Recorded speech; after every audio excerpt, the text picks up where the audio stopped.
नमस्कार मित्रमैत्रिणींनो, कविताज किचन आणि ब्लॉग मराठीमध्ये तुमचं सर्वांचं मनापासून खूप स्वागत आहे.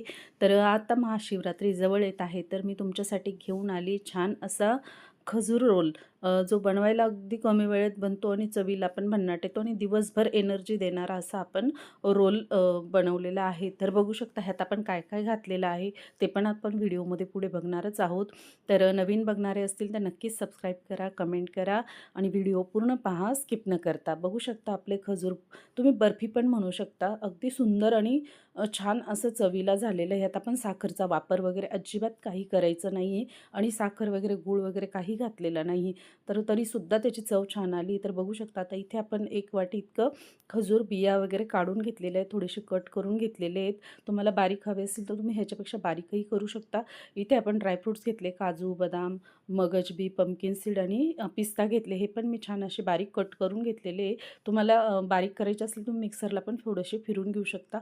इथे थोडी खसखस घेतली, इथे थोडी वेलची पावडर घेतलेली आहे आणि इथे आपण कढई घेतली. कढई छान अशी गरम करून घेणार आहोत आणि कढईमध्ये आपण खसखस 1 ते 2 मिनटं छान अशी परतून घेणार आहोत. तर बघू शकता, कारण खसखस आहे ना, आपण थोडीशी गरम केली की ती छान अशी क्रिस्पी होते आणि आपण जेव्हा तो रोल खातो ना, तर त्याचा क्रिस्पीनेस खूप छान लागतो आणि चवीला पण खसखसमुळे छान येते. आपलं जो खसखसमुळे खजूर आपली रोल आहे ना, तो खूप छान येतो. आता इथे आपण खसखस छान गरम झाल्यानंतर आपण ह्याच्यात पिस्त्याचे काप पण घालून घेणार आहोत. तर पिस्त्याचे काप पण थोडे क्रिस्पीनेस त्याचा पण छान येतो आणि चवीला खूप सुंदर येतो हा रोल. एकदा नक्की ट्राय करून बघा मित्रमैत्रिणींनो.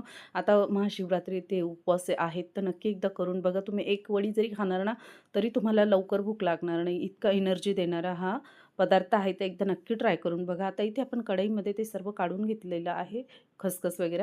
आता इथे थोडंसं तूप घालून घेते आणि तूप घातल्यानंतर आपल्याला हे आपण जे बारीक चॉप करून घेतलेले खजूर आहेत ना, बिया वगैरे काढून घेतलेले, हे आपल्याला 1 ते 2 मिनटं परतून घ्यायचे. बघू शकता तुम्ही व्हिडिओमध्ये. व्हिडिओ पूर्ण बघा, स्किप न करता.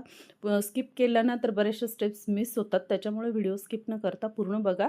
आता इथे छान असं आपण 1 ते 2 मिनटं परतून घेणार आहोत आणि परतून झाल्यानंतर मग आपल्याला मिक्सरमध्ये एकदा फिरून घ्यायचं आहे ऑन ऑफ करून. आता बघू शकता मिक्सरला मी थोडंसं फिरून घेतलं, तर छान अशी याची पेस्ट तयार झाली. कारण आपल्याला बाइंडिंगला छान जातं म्हणून त्या हिशोबाने तुम्ही करू शकता. आणि तुम्हाला जर आधी तुम्हाला मिक्सरला फिरवायचं असेल तरी काही हरकत नाही. पण मी थोडंसं रोस्ट करून घेतलेलं होतं म्हणून मग आता पुन्हा मी थोडंसं तूप घालून घेतलं आहे. तर बघू शकता जसं आपण शिरा बनवतो ना, तसा हा गोळा तयार होतो. आता ह्या स्टेजला आपल्याला तुम्हाला ड्रायफ्रुट्स पण हवे असतील तर तुम्ही मिक्सरला फिरून घेऊ शकता. आता इथे पण आपण 1 ते 2 मिनटं छान असं गोळा तयार करून घेणार आहोत. गोळा तयार झाल्यानंतर आपण ह्याच्यात ड्रायफ्रुट्स घालून घेणार आहोत. तर ड्रायफ्रुट्स तुम्हाला मी पुन्हा थोडंसं मिक्सरला फिरून घेतले होते ड्रायफ्रुट्स पण. कारण आहे ना, ते एकदम असे छान येतात आणि खायला पण छान लागतात. त्यात आपण वेलची पावडरसुद्धा घालून घेतलेली आहे. तर ह्याच्यात साखर, गूळ वगैरे काहीही घालायची गरज नाही. तरीसुद्धा चवीला गोडवा खूप छान येतो ह्याचा. तर आता इथे मी पुन्हा एकदा मिक्सरला फिरून घेतलं आणि बघू शकता तुम्ही छान असे आपले ड्रायफ्रुट्स पण छान तयार झाले. तर बघू शकता आपला आता गोळा छान असा तयार होत आहे. तर एकदा नक्की ट्राय करून बघा मित्रमैत्रिणींनो.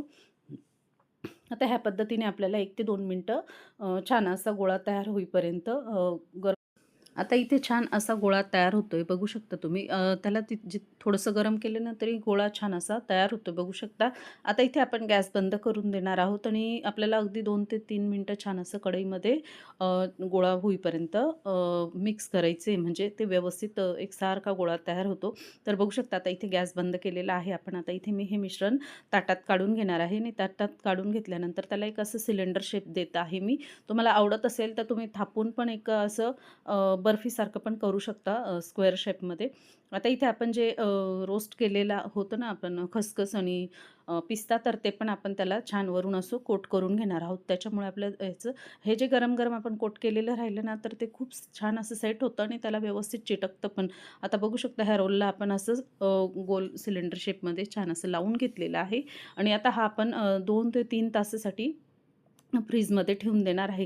तर तुमच्याकडे बटर पेपर असेल तर बटर पेपर कोट करून घेऊ शकता किंवा फॉइल पेपर असेल ना, तर तो पण तुम्ही तर तो पण तुम्ही त्यात करू शकता. माझ्याकडे ते दोन्ही नव्हते म्हणून मी इथं मुलाचा टिफिन घेतला आणि त्याच्यामध्ये हा पॅक करून दिलेला आहे, एअरटाईट होता तो.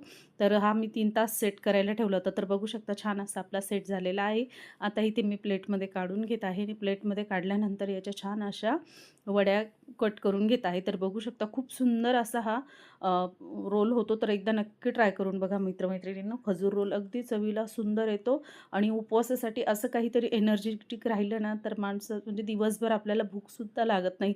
तर बघू शकता, एकदा नक्की ट्राय करून बघा मित्र-मैत्रिणींनो ह्या पद्धतीने खजूर रोल. आणि कसा झाला खजूर रोल तर मला नक्की कमेंट करून सांगा. आणि बघू शकता किती सुंदर असं खजूर रोल, जी आपण महागडं बाहेरून काही विकत आणतो त्याच्यापेक्षा हे तुम्ही घरी अगदी कमी वेळेत आणि सोप्या पद्धतीने बनवू शकता.